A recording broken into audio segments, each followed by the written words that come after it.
आज के इस वीडियो में हम लोग उपयोगिता अर्थात यूटिलिटी जो क्लास 12 माइक्रो इकोनॉमिक्स के चैप्टर 2 उपभोक्ता के व्यवहार का एक बहुत महत्वपूर्ण टॉपिक है, जिसके भाग 1 का अध्ययन इस वीडियो के माध्यम से हम लोग करेंगे। तो सबसे पहले हम लोग उपयोगिता की बात करते हैं। उपयोगिता क्या है, अर्थात उपयोगिता के अर्थ के बारे में हम लोग जानते हैं। तो उपयोगिता वह गुण है जो मानव की इच्छा को संतुष्ट करता है ना। इंग्लिश में कहते हैं utility is that property which satisfy the human wants. अर्थात कहने का मतलब है कि जब कोई उपभोक्ता के द्वारा किसी वस्तु या सेवाओं का उपभोग किया जाता है या उपयोग किया जाता है, तो उससे जो संतुष्टि प्राप्त होता है, उससे जो संतुष्टि मिलता है, उसे ही अर्थशास्त्र के भाषा में हम लोग उपयोगिता कहते हैं।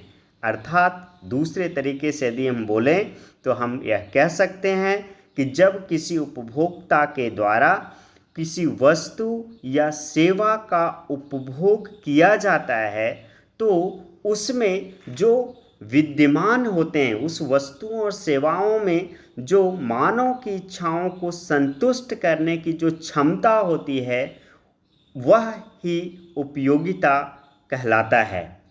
अब हम लोग बात करते हैं इसके मेजरमेंट की, है ना। तो प्रोफेसर फीसर ऐसे पहले अर्थशास्त्री थे जिन्होंने उपयोगिता की माप के लिए एक अलग प्रकार के शब्द का प्रयोग किया। वो शब्द था यूटिल, जो आप ये देख पा रहे हैं। यूटिल शब्द का प्रयोग प्रोफेसर फीसर के द्वारा, इसे आप देख पाएं, प्रोफेसर फीसर के द्वारा यूटिल शब्द का प्रयोग किया गया था।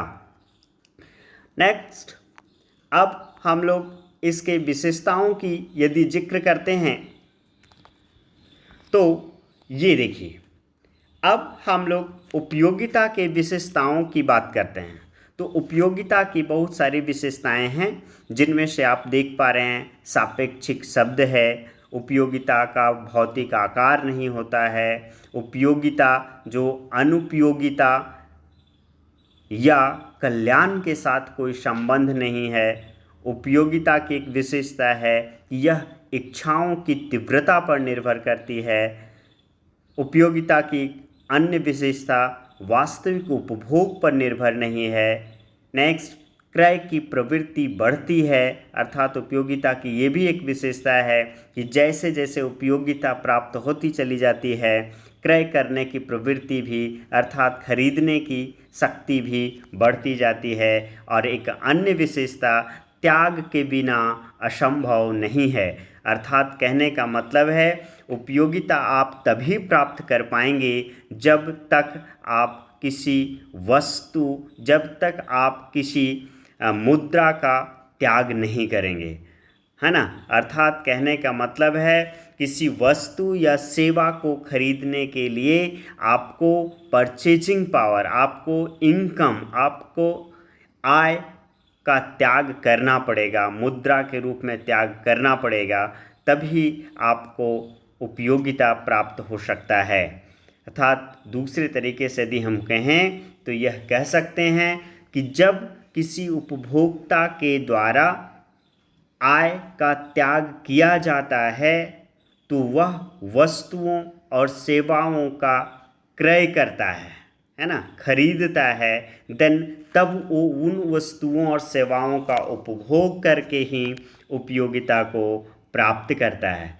तो इस प्रकार से इन सारे विशेषताओं के आधार पर कहा जा सकता है कि उपयोगिता एक बहुत ही महत्वपूर्ण टॉपिक है इस अर्थशास्त्र के अंतर्गत, और यह उपयोगिता मानव जीवन के हरेक समय, हरेक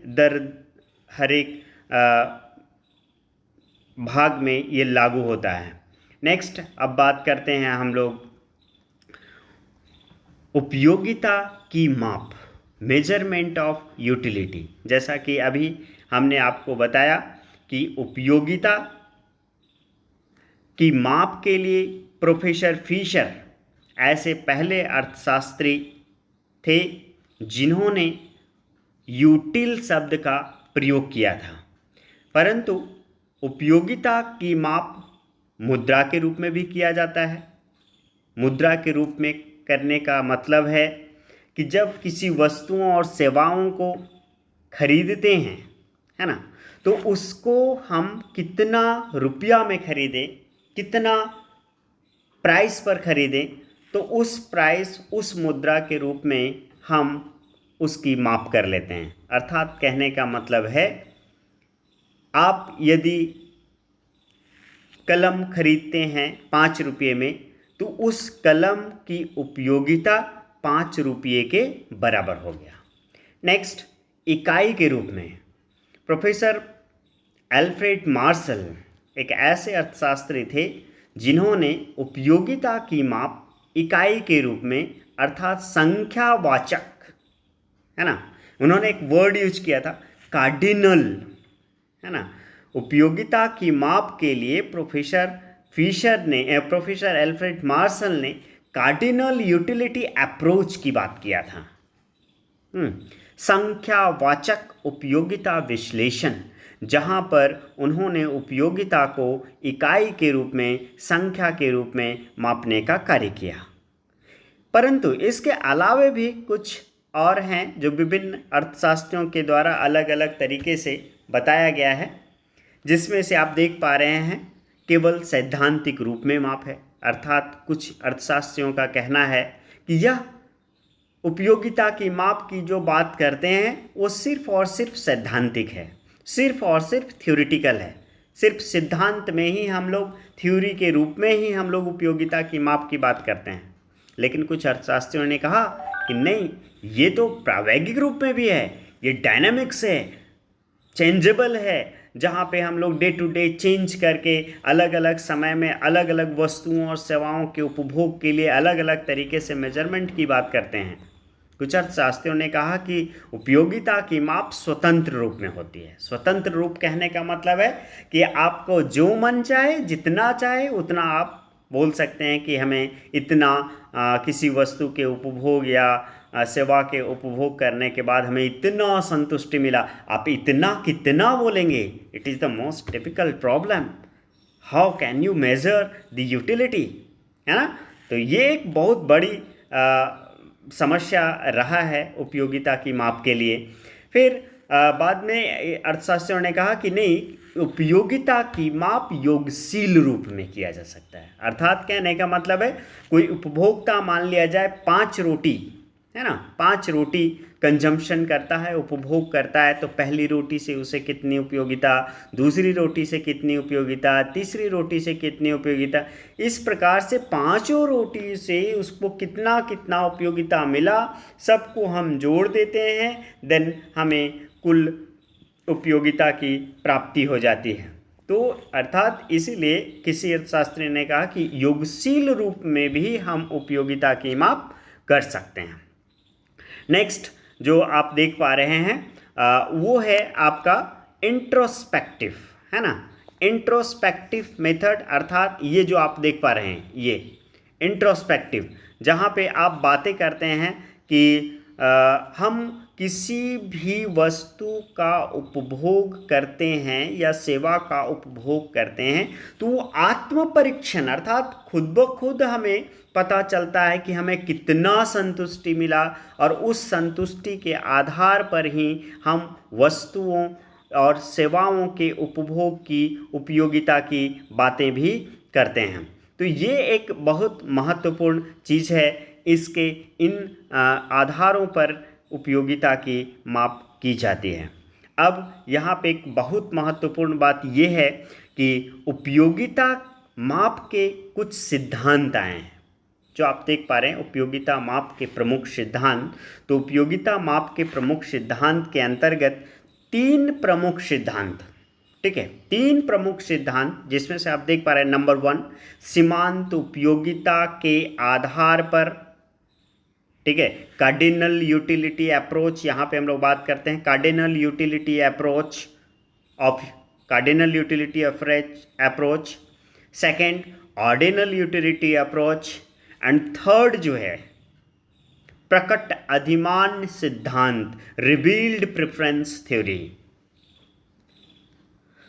तो यहाँ पे ये जानना बहुत महत्वपूर्ण है कि जब हम कार्डिनल यूटिलिटी अप्रोच अर्थात संख्यावाचक उपयोगिता विश्लेषण की बात करते हैं, तो वो संख्यावाचक उपयोगिता विश्लेषण जिसे हम सीमांत उपयोगिता के आधार पर मापने का काम करते हैं, जो प्रोफेसर एल्फ्रेड मार्शल के द्वारा दिया गया, ये जो आप देख पा रहे हैं, प्रोफेसर एल्फ्रेड मार्शल के द्वारा सीमांत उपयोगिता के आधार पर कार्डिनल यूटिलिटी अप्रोच एनालिसिस, संख्यावाचक उपयोगिता विश्लेषण के द्वारा उपयोगिता की माप किया गया। नाउ उसके बाद हम पहुंचते हैं सेकंड, जो कार्डिनल हम पहले भी स्पष्ट कर चुके हैं। कार्डिनल मीन्स जब किसी वस्तु या सेवा के उपभोग करने की प्रक्रिया को हम मापने का कार्य करते हैं संख्या के रूप में, है ना। किसी वस्तु का उपभोग किया हमने, पूछा जाए कितनी उपयोगिता मिली, हम बोलेंगे 20 के बराबर। तो 20 क्या है? संख्या है, इकाई है। 50 के बराबर क्या है? संख्या है, इकाई है ना। तो प्रोफेसर एल्फ्रेड मार्शल ने इसी आधार पर उपयोगिता के मापने का सिद्धांत दिया है, और यह सिद्धांत कार्डिनल यूटिलिटी अप्रोच जो है उस सीमांत उपयोगिता मार्जिनल यूटिलिटी पर बेस्ड है। इसीलिए हमने यहाँ पे स्पष्ट लिख दिया है, सीमांत उपयोगिता के आधार पर उपयोगिता माप के एक सिद्धांत प्रोफेसर एल्फ्रेड मार्शल ने दिया है। सेकंड जो यहाँ पे आप देख पा रहे हैं, उदासीन वक्र के आधार पर, ठीक है। तो उदासीन वक्र के आधार पर प्रोफेसर J.R. हिक्स ने उपयोगिता के मापने का कार्य किया, और इसके लिए उन्होंने ऑर्डिनल यूटिलिटी अप्रोच, क्रमवाचक विश्लेषण का से संबंधित सिद्धांत को दिया। Ordinal utility approach. अब ये ऑर्डिनल यूटिलिटी क्या है? ऑर्डर करना। ऑर्डर कैसे किया जाता है विद्यार्थियों? ऑर्डर का मतलब फर्स्ट, सेकेंड, थर्ड, इस तरीके से जब हम ऑर्डरिंग करके, है ना, जैसे यहाँ पे हम मान लिया जाए, बोलते हैं ये फर्स्ट है, फर्स्ट हो गया, सेकेंड हो गया, तो फर्स्ट, सेकेंड, थर्ड के आधार पर जब हम उपयोगिता को मापने का कार्य करते हैं, तो उसे ही प्रोफेसर J.R. हिक्स ने ऑर्डिनल यूटिलिटी अप्रोच कहा, और उस ऑर्डिनल यूटिलिटी अप्रोच में उन्होंने उदासीन वक्र, इंडिफरेंस कर्व का सहारा लिया। इसीलिए प्रोफेसर J.R. हिक्स के द्वारा जो उपयोगिता की माप की गई है, उसे उदासीन वक्र के आधार पर उन्होंने उपयोगिता की माप के लिए सिद्धांत दिया, और वह सिद्धांत ऑर्डिनल यूटिलिटी अप्रोच है। द लास्ट जो आप देख पा रहे हैं, ये प्रकट अधिमान सिद्धांत के आधार पर रिवील्ड प्रेफरेंस थ्योरी, जो प्रोफेसर P.A. सैमुअल्सन के द्वारा दिया गया। अब प्रोफेसर P.A. सैमुअल्सन ने यह स्पष्ट रूप से बताने का काम किया, जो परेशानियां सीमांत उपयोगिता के आधार पर, जो परेशानियां उदासीन वक्र के आधार पर था, उन सारे परेशानियों को दूर करने का काम प्रोफेसर P.A. सैमुअल्सन ने किया। क्लास 12 में आपको सीमांत उपयोगिता के आधार पर और उदासीन वक्र के आधार पर उपयोगिता के माप के सिद्धांतों को जानना है। In the higher class revealed preference theory को पढ़ना पड़ता है। नेक्स्ट वीडियो में हम लोग बात करेंगे कि कैसे किसी भी सिद्धांत का जिक्र हम लोग करते हैं। किसी भी सिद्धांत की यदि हम बात करें तो उन सिद्धांतों का प्रयोग हम किस रूप में करते हैं।